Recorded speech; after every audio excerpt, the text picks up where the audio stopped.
Bonjour et merci Monsieur Hussein. Alors, je veux vraiment essayer de ce qui est l'expérience basique de cette formation parce que vous savez que les formations pour les prestataires de santé et les activités. Alors, je vais parcourir tous ces éléments. Les lignes, nous essayons de voir à l'arrière-plan euh, les activités d'introduction majeures, la supervision, le soutien et les formations, la promotion des demandes, pendant là où la communication est nécessaire dans l'introduction de programme et les attentes des parties prenantes.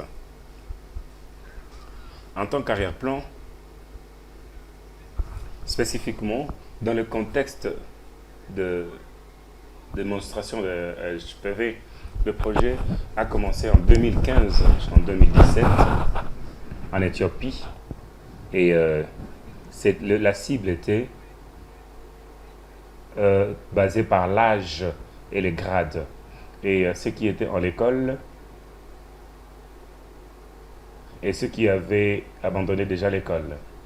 Et nous avons pris cela dans deux districts que nous appelons dans la région de Oromia et dans la région de Tigré. Alors le sondage a été fait et le programme a été lancé au niveau national.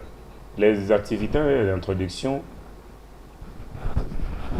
nous allons essayer de parcourir. Nous avons un plan de bas en haut et vérifier les données avec l'agence centrale des données. Et les données de l'âge ont été aussi saisies par le ministère de l'Éducation en utilisant différentes sources de données et des agences centrales des statistiques. Récemment, le ministère de l'Éducation a fait la publication, même les projections de 2018. C'est de cette manière que nous avons pu aligner le programme de, HPV. Les manuels de formation, les matériels par rapport nous avons développé des outils, des rapports. Nous l'avons même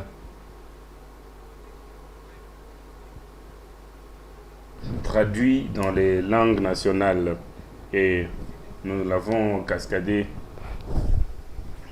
lorsque nous faisions ce travail. Ce n'était pas seulement les professionnels de santé, mais les principales de l'école et les directeurs. Même l'orientation qui a été prise pour la mobilisation. Et au niveau national, nous avons eu des zones sélectionnées. Et avoir un outil d'évaluation et d'autres éléments au niveau national à travers les ODK. Et l'introduction là était menée par rapport à l'outil de l'évaluation de la disposition. Les formations et les soutiens de la supervision a été aussi mis en place. Nous avons vu la formation de formateurs au niveau national. Après la COVID, avant la COVID, nous le faisions 2 fois par an. Après la COVID, nous commencions à le faire 1 fois par an. Nous avons mis en place 2 éléments. Alors, le théorie a été développé qui nous aide à différencier comment gérer les données à tous les niveaux. Et des formations virtuelles ont eu lieu aussi à tous les niveaux. Dans les zones où la connectivité n'était pas très stable, la cartographie a été mise en place et le grand soutien à la supervision et le suivi et le monitoring. Centralement, nous essayons de cartographier tous les partenaires et pour différentes disciplines pour cette semaine spécifique, soutenir la vaccination des HPV. Et pour les activités de communication, nous avons fait des travaux de base ligne avec le docteur qui était avec nous. Nous avons répondu aux perspectives de ce cancer de cervix. Les interventions pour l'intégration au niveau de la communauté, le plan stratégique a été conçu, le plaidoyer aussi, avec différentes parties prenantes, la sensibilisation, avec différentes parties prenantes, avec le ministère de l'Éducation, les affaires des femmes, le gouvernement et les professionnels de médias, même les personnes vivant avec un handicap. Alors, après avoir fait ce travail,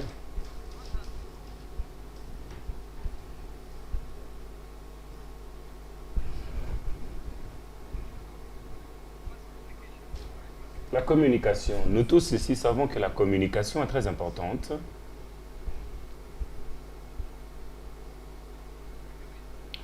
Nous le faisons dans la continuité des formations. Nous savons tous ces choses, mais comment est-ce que nous pouvons aller à améliorer ces activités, surtout avec la vaccination d'HP? Alors, le plaidoyer est très critique. C'est des choses que nous devons faire pour le programme d'immunisation, surtout lorsque nous faisons la vaccination d'HP. Cela est très important. Alors, le plaidoyer, l'un des éléments que nous ne pouvons pas changer, c'est la position des leaders, comme nous l'avons suivi hier, aujourd'hui. Il y a certaines résistances par les décideurs clés au niveau sous-national. En faisant le plaidoyer, nous pouvons changer la position, n'est-ce pas? Et nous pouvons aussi faire la mobilisation des ressources. Et les cibles pour le plaidoyer des HPV? Les cibles que nous avons utilisées pour le plaidoyer sont déjà affichées là.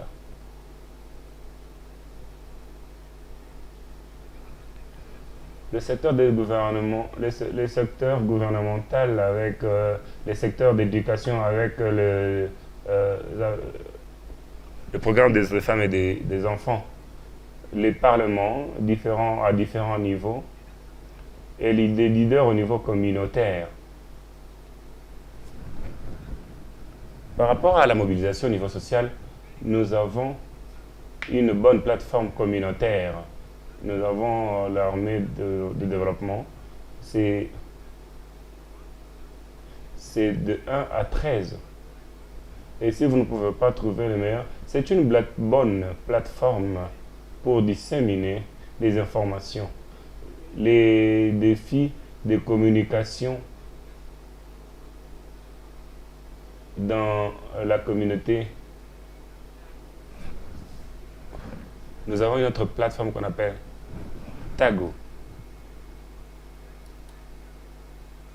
Ensuite, nous pouvons aussi utiliser la télévision locale et la radio locale.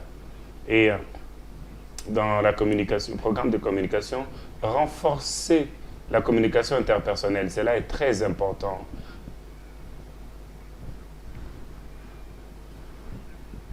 Pour le programme d'immunisation. Et bâtir la confiance chez les parents et leur donner un message clé. Pourquoi est-ce que la communication est importante pour le HPV? Lorsque vous avez un nouveau vaccin de HPV, ce programme est nouveau et ça nous donne des informations sur la communication pour les adolescents. Nous devons convaincre et répondre à certaines questions. Alors la communication est très cruciale et ça surmonte les rumeurs, comme nous l'avons déjà dit dans la présentation. Comme c'est un nouveau vaccin, en faisant la communication, nous pouvons convaincre. Et ensuite, maintenir l'engagement des parties prenantes. Nous ne pouvons pas mener nous pouvons susciter la sensibilisation. Nous pouvons aussi mobiliser des ressources. Alors la communication est importante en termes de ce programme d'immunisation. Les parties prenantes, je pense que vous ne pouvez pas les voir sur cet écran. Ça, c'est notre ministère, Son Excellence, Dr Léa. Et ils peuvent aussi influencer sur des politiques. Alors, les parties prenantes sont très cruciales, comme vous pouvez le voir sur cet écran. Il y a différents partenaires dans le lancement de vaccinations. Le principe de communication, ça doit être simple, comme nous l'avons déjà dit. La communication doit être simplifiée et propre. Nous devons balancer les mauvaises et les bonnes nouvelles en matière de cancer. Nous devons encourager les conversations. Ça ne doit pas être une communication d'une voix.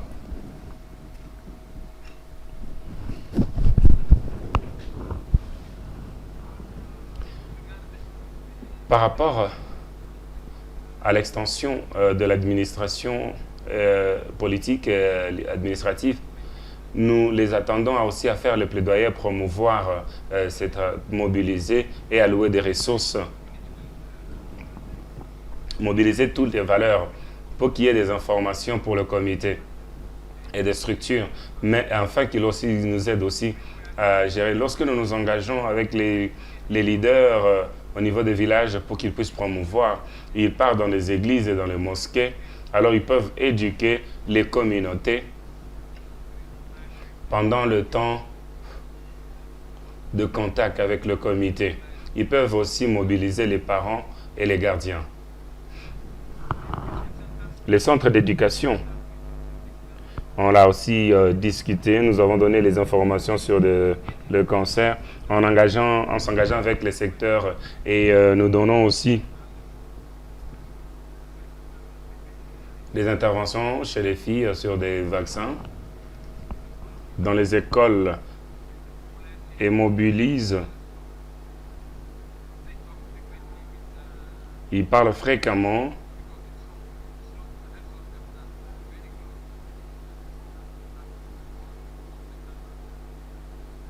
Alors ils peuvent les convaincre. Ils peuvent aussi arranger des rendez-vous. Les enseignants, surtout, ils peuvent nous donner l'accès à utiliser les informations dans les programmes de sport et des médias et à organiser une session d'immunisation, et ils peuvent faciliter une planification conjointe